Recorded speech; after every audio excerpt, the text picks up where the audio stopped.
Winter is known as the great filter amongst Don't Starve players, due to it being the first season that players are faced with any real substantial threat. As a result, when newer players are faced with it, they tend to just pack up their losses and head out. But, if I'm being honest, Winter's not that bad actually. There's tons of different strategies and tricks that you can do in order to increase your chances of survival, so if you're a newer player, hopefully this helps you out. We can start breaking down Winter's threats in order to find the best way to manage them, and what some options that you can explore might be in order to help get through the season. In Winter, the biggest problem, and probably the most apparent, is the weather.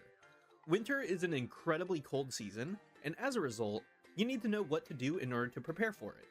And trust me, it's a lot easier than you think. Starting off with managing temperature, the world temperature and the player temperature are two different things, and to explain it quickly and simply, the world temperature will make you cold after a while, and the speed at which it decreases is influenced by something called insulation, which slows down the rate at which you'll freeze by making your individual player temperature harder to move. And that's nice to know and all, but it's not the best way to stay mobile during winter time. What you really need during winter is a thermal stone. Our thermal stone is pretty easy to make, only requiring 10 rocks, 3 flint, and a pickaxe. The item itself is pretty easy to understand, basically functioning like a battery in a way, where the longer you stick it near a heat source, the more quote-unquote charge it gets, with that charge being the heat that it's holding. You can tell how hot the thermal stone is by looking at the color, with the redder it is being the hotter it is. You can very easily recharge the thermal stone's hotness by doing something like putting down a campfire, or, as is most typical, using a torch to set a tree on fire and setting the rock down by it. This makes the go-to method for dealing with winter's freezing temperatures being to just carry thermal stones and have a torch for setting trees on fire. You can make your temperature last even longer with the aforementioned insulated gear, which we can speak on in a bit more detail.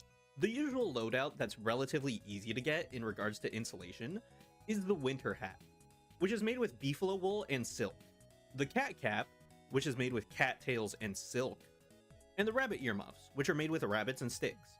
These options aren't exactly terrible by any means, as insulation is insulation and you'll take it where you could get it, and the winter hat and the cat cap will extend the duration you can spend out and about, but they shouldn't be seen as a replacement to the thermal stones, but more so as enhancements to them.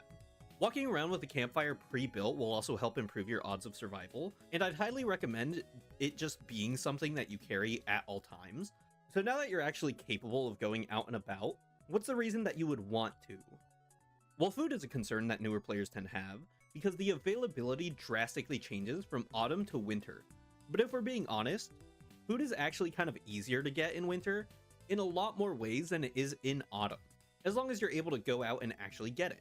In winter, you have tons of great options for food still available to you, as well as a new one that is incredibly useful throughout the year. While you lose access to things like berry bushes, you gain a couple new options too, and might have to lean a bit harder on others. This might seem like it's an issue initially, but the benefit that winter provides in the food area are not something that is insignificant by any means. The passive effect of winter is that things just last longer in general, so those berries you picked earlier will last you a bit longer than they normally would. As far as things that you would want to lean on go, there's no option quite like ice. Ice in combination with most any meat will result in meatballs or rabbit stew, which can feed 95% of players in the entirety of winter, as well as rabbit stew just being a pretty nice source of health. This does require you to have a meat source, which more often than not does end up being spiders. As for the ice itself though, storing ice in an icebox will make the ice last forever, which makes it an excellent filler in the crockpot, as well as just being used in flingomatics, which makes stocking up on ice even more desirable in the long run. This alone makes the icebox an incredibly useful tool in winter if you haven't found one in autumn. If you still need an icebox by this point, try and dig up some graves for them, or pick tumbleweeds until you find one. Just make sure you have something to manage your sanity if you do go the graves route, and carry a thermal stone in both situations. Carrying a thermal stone around should be implied by this point, as it's really important to surviving winter. But ultimately, I cannot stress enough how good something like a spider's nest is, and some ice are for maintaining a steady food supply. Additionally, the extra silk and glands you'd get from the spiders can set you up for a tent, which you can make full use of due to the extended dusk and nighttime that comes with winter. Additionally, it is a common misconception that things don't grow in the farms in winter, but that's not actually true. Everything you plant in the garden can still grow, but the issue is, because the plants aren't exposed to daylight as much because of those longer dusks and nights, they're not going to grow as quickly. But speaking of, let's go over what a shorter day does for you, because it's a deceptively large amount of things. The first thing you'll have to worry about is the sanity management. Longer nights means that you're going to lose more sanity overall from the passive dusk and night sanity drain, though this should be simple enough to deal with. If you want a method to stave off sanity, the go-to method is in clothing items. Some insulated clothing provides a small passive sanity regen, in addition to providing that little bit of insulation that we talked about, with the most notable one being the winter hat and the cat cap, and eventually later, the tam o' shanter. But for now, we'll put off talking about the tam o' shanter until a bit later, once we talk about other options to explore during winter.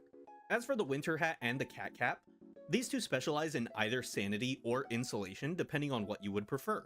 The winter hat has the same sanity regen as a garland, that being basically nothing, but has double the amount of insulation as the cat cap. Conversely, the cat cap has the sanity regeneration of a top hat with less insulation, both of which are still fine for the insulation that they do provide, but depending on how much you prefer in regards to sanity regeneration to insulation, you might go for making one or the other. If this passive sanity regen isn't enough, or if you just want to wear a winter hat and barely get any sanity at all, then winter still has your back in the sanity department in a pretty weird way.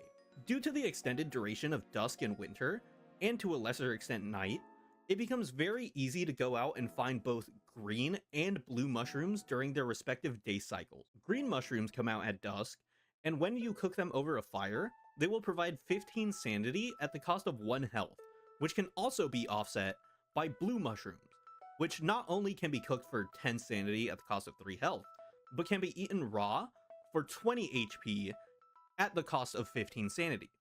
Both of these are incredibly useful resources that can be found in bulk at the Pig King biome, so be sure to pick them up whenever you see them.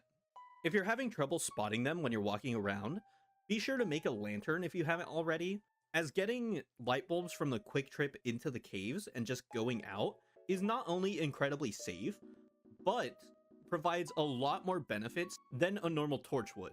But the lantern itself provides more benefits when it comes to things like the expanded light radius, as well as the ability to refuel it by getting even more light bulbs. A nice alternative, however, is cooked cacti. A trip into the desert with a helmet to pick the cacti should accomplish the same goal as going into the Pig King biome, with potentially more condensed clusters of cacti being found when compared to mushrooms. It is worth noting, however, that you can always ignore having insulation and just rely on the classic top hat or fashion goggles if you don't have access to something like the cat cap or winter hats. Now, if you would happen to get hurt during any of this, you can fall back on a tent. The tent is even more of a reliable option this season, just requiring silk, rope, and sticks, with silk being plentiful assuming that you're managing a spider farm or meat. As for the tent itself, the extended dusk and night cycle means that you could get more value out of the structure per each sleep session, with each session restoring health and sanity at the cost of hunger. If this just isn't an option for you due to being an old lady, or if you just want healing while you're out and about, you got, primarily, 2 options. Your first option, and probably the best one, is to make a bird cage. A bird cage is made with seeds, gold, and papyrus, with the hardest thing to get in this list typically being the papyrus given any normal circumstance. But in winter, a quick trip to the swamp isn't as difficult as finding seeds are. During autumn, seeds are plentiful, but in winter, seeds simply do not spawn, which means you're going to have to do one of 2 things. You're either going to need to retrace your steps, as seeds take a long time to rot, so any seeds left on the floor in autumn could still be around if you're lucky. Alternatively, you could always gamble at the tumbleweeds for the very small chance of getting 2 seeds from those.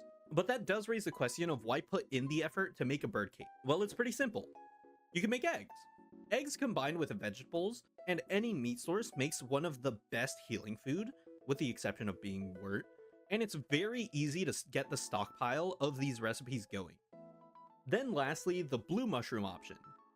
This is the same idea as green caps, except you need to go out and look for them at nighttime, but make sure you keep your sanity in check, as raw blue mushrooms, while healing you, do drop your sanity a bit. That about covers all the ways in which to keep yourself healthy and alive. Now, that raises the question, what else is there? I'm sure a lot of people have been in the situation where you're managing your stats, you're huddled around a fire, and are just kind of bored. But there's a deceptively large amount of stuff to do in winter, so let's go ahead and cover the biggest things that you can and should prioritize. The biggest thing to do in winter is to grind out McTusk for his sweet drops. McTusk can spawn in one of two places, and that's the forest with the moon pedestal in it, with a clearing also being located somewhere in that forest, or, if you're lucky, the triple McTusk biome, which only has a chance of spawning when you generate a world. Depending on the amount of other people in a server, having a triple McTusk biome can be a make or break variable for the world generation itself, since his stuff is always incredibly useful. The general strategy for killing McTusk is to run straight at McTusk himself. He is only capable of using his ranged attacks at long distances, so if you run straight at him, he won't get a chance to shoot his blow dart, and you will eventually be able to kill him much easier when he turns around and slowly walks back to his home. The drops themselves are easily some of the best in the game, with the walking cane giving you a speed increase so long as you have it equipped, and the Tam O'Shanter letting you essentially ignore sanity as a mechanic in its entirety, with how well the sanity regeneration works, on top of providing a little bit of insulation. If you're going to do anything in winter, other than just managing your stats, McTusk is easily the next most desirable thing. Another option is to actually go out and try sailing. Despite what all logic and reason might lead you to believe, winter is a really good time to go out onto a boat. The fact that you can just put a fire pit in the center of your base with no ramifications means that you're always going to be warm as long as you keep that fire going. So if you were planning on going out and finding something like Monkey Island, or even Lunar Island, then winter isn't a terrible time to go out and do so. Just make sure that you're actually prepared to deal with things like potential shark attacks and monkey raids. Just to elaborate a little bit more on what you want to prep in regards to going out into the ocean, because the ocean can be a bit daunting, my personal typical boat layout consists of nothing but a fire pit in the center of the base, an icebox to hold all my food, lightning rod to prevent any unfortunate incidents, and a tin fishing bin to hold any fish that I might want to catch. Lastly is the pinch and winch to haul up anything in the ocean that I might want, but the pinch and winch isn't immediately available, as you have to trade with Grandma on Pearl's Island for the blueprint. Absent from this list, as you might have noticed, is the sail, and by extension, an anchor, steering wheel, and things that go with those. This is primarily due to the amount of boat clutter that this would cause, as well as the presence of Wavy Jones. Wavy Jones causes enough problems to where rowing your boat with an oar just feels better. And once you have a driftwood oar, you travel pretty quickly anyways, so definitely don't feel as though you need to get a sail whenever you decide to go out sailing. As for the supplies, however, you do need to prep a bit more. I tend to stock up on a handful of light bulbs ranging between 10 to 20, about 4 to 5 meatballs or meatballs worth of food, some healing options, typically 3 pierogi are fine, and 1 thermal stone. As for the stuff that doesn't go into the fridge, there's the boat patches, which are very useful if you're new to sailing, as there's a lot of things that potentially want to tear apart your boat. Having a pretty decent weapon could also help if you're trying to harvest anything like salt, or if you're trying to deal with something that keeps stealing your food like the marauders. And last but not least, I always have a stack of quote-unquote junk in my first inventory slot if I do choose to go out and find Monkey Island, as the monkey raids will try and steal the first inventory item slot that you have. Which means, if you just have something like pine cones or rot in that slot, the monkeys will take nothing of value if they do steal from you. If you're looking for something a bit more challenging though, then the next big thing is to kill bosses. These are pretty daunting tasks for the most part, and I wouldn't blame you if you weren't comfortable with doing it, but I do feel like I should cover them because these are pretty good options to go out and do in winter.